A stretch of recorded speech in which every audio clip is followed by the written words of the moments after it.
is another video. And ito, lumalakad tayo.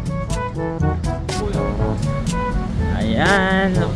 Wala akong pasok ngayon. Ang gagawin natin is gagala. Kasi ngayon naka day off tayo. Okay. Papunta na tayo ng bus terminal.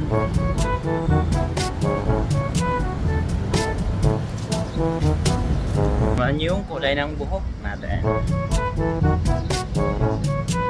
Ayan, so mainit. Dito yung terminal plus natin na. Ayan. Wow.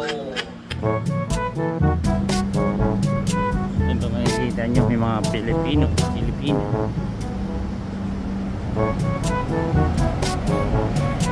So ayun na, dumaan ang bus.